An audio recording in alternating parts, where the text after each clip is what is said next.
Hey everybody, it's your boy Durante, and I'm back at it again with another episode of Keep Talking.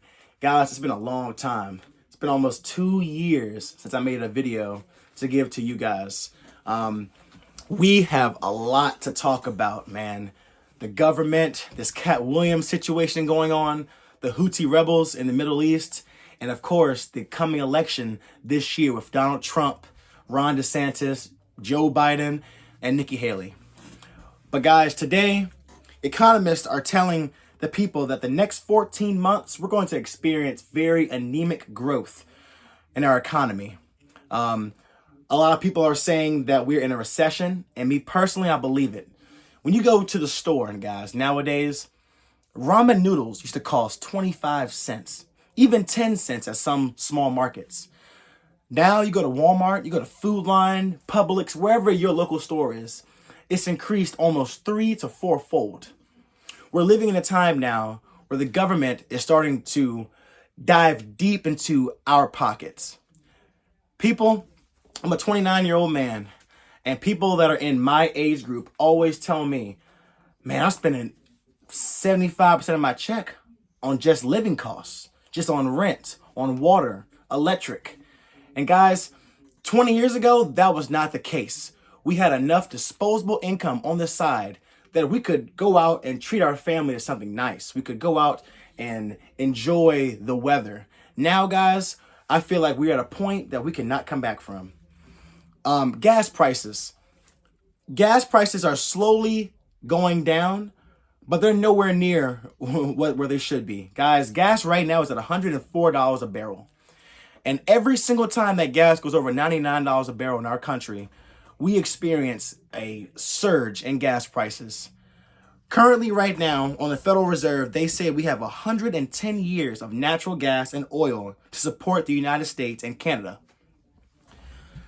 If that's the case, guys, why are we sending all of our fuel, all of our money, all of our resources overseas to the Ukraine, to people that are not helping us and our bottom line here in America?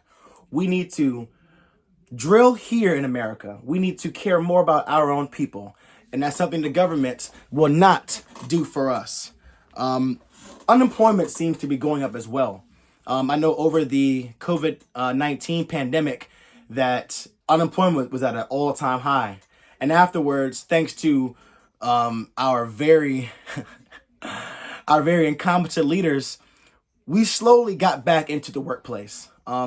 Myself, when I was during the COVID pandemic, I was working fast food, and I'll never forget that they came to us one day and said all employees that were not there for more than 24 months had to be released. They gave us a little cheap little pay of maybe $500 and told us to go about our way.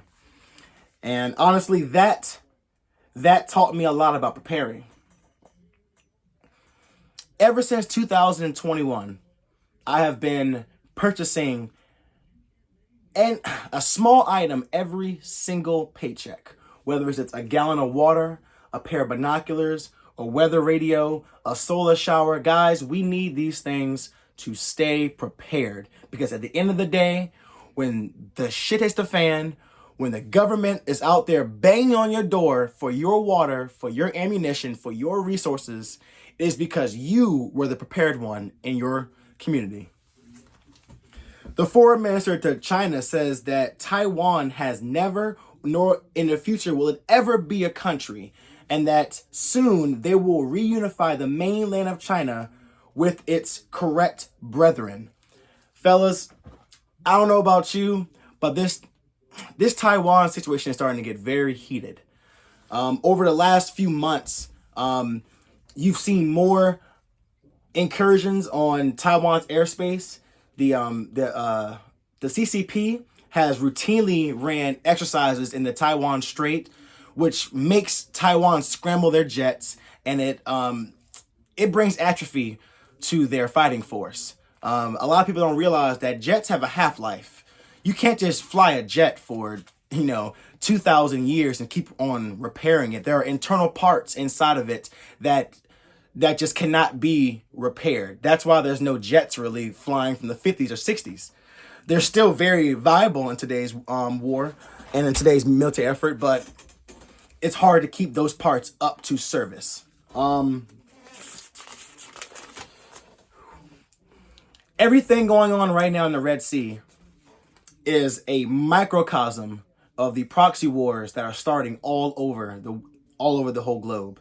We have a bunch of regional conflicts that are breaking out.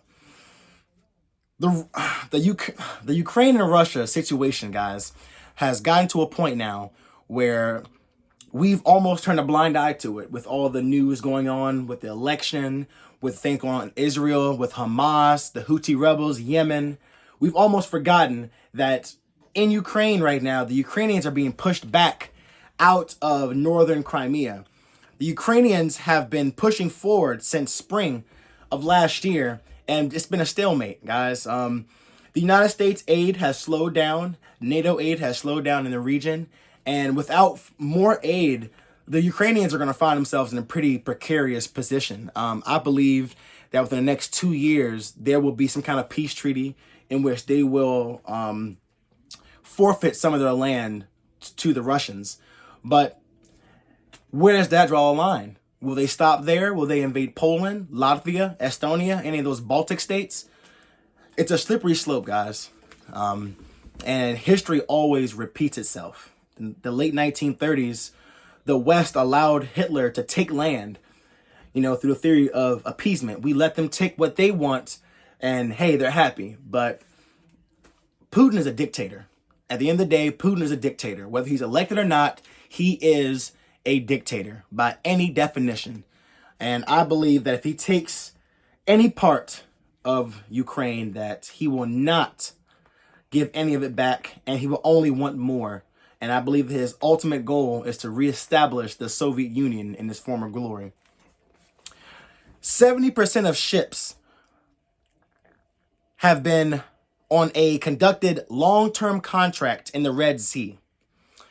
Now, since the Houthi rebels have been attacking merchant vessels from the United States, the UK, Canada, and Australia, we have been retaliating with airstrikes, shooting down multiple drones. And over the last few months, guys, it's been getting pretty intense. Over the last few days, US and UK officials have carried out airstrikes and drone strikes in Lebanon and in Yemen to target these Houthi rebels. They have destroyed multiple buildings, infrastructures, and an airstrip that was used to launch those attacks against US merchant ships. Guys, we're in a proxy war. Multiple proxy wars.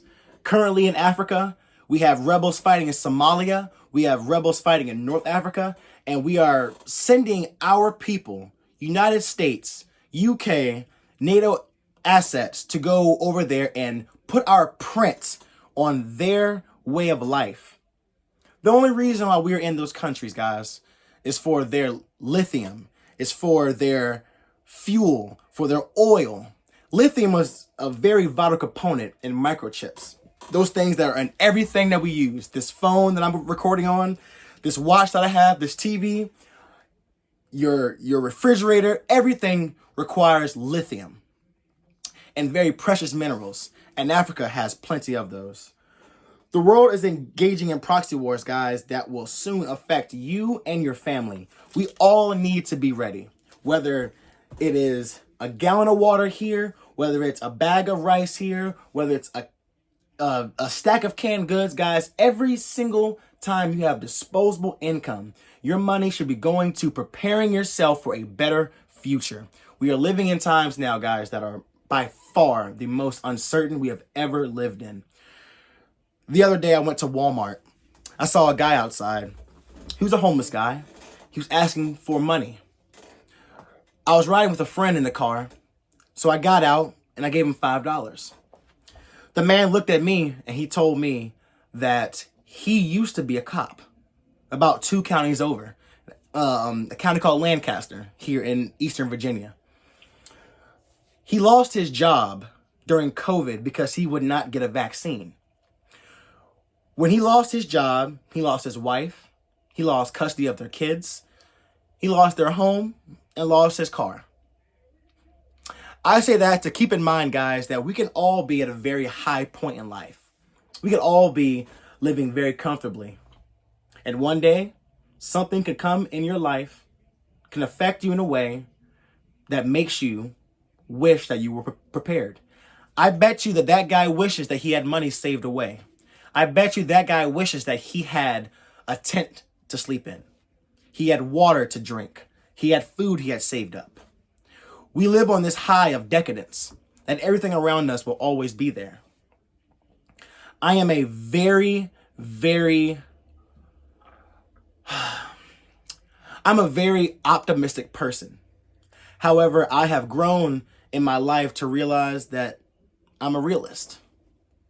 Being a realist sometimes will throw optimism out the window. We all need to be prepared, whether it's today, yesterday, or the day before that. We should all be prepared. Currently, guys, it is 8:30 here in Eastern Virginia. Tomorrow, I will be going out and looking for a new place of work, because here in America, you must have multiple jobs to survive. You cannot have one income in a household and survive. That's why so many people, so many middle-aged Americans, so many young Americans have roommates. They have family. Multi-generational households are becoming a regularity now, especially in the American Midwest. You're starting to see more families with the grandfather in the house, the father in the house, and the son, all three men working hard labor, trade-filled jobs just to skirt by.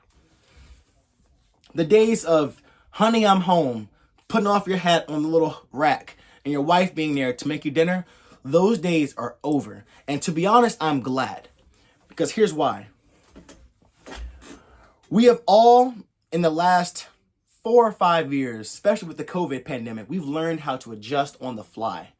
There were some times when I would go to fast food places and they would have tents outside where they would serve you food and everything. And it almost let me know, all right, guys, we have a way to cope with what is going on with us right now. I believe now we need to have those same exact coping mechanisms to get through these tough times. Because the way that it's shaping up, we might not be able to come out of this one. $34 trillion in countrywide debt.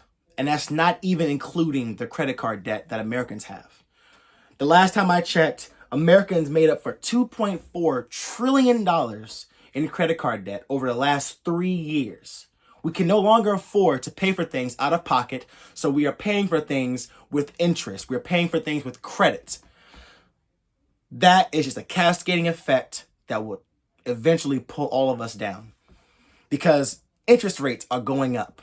That $95 purchase that you bought at Home Depot 5 years ago, that you only paid $120 for with interest, now costs $200 with interest, because the government needs your money to back our gold, to back our currency, to back our banks, because they are failing us as a corporation, as administration. Guys, keep your eyes awake, stay woke, keep your eyes wide open to the fact that this country is starting to fall the way of Rome. I can only hope that we find a way out of it, and that we keep positive, keep real, and most importantly, guys, we keep talking. I'll see you next week.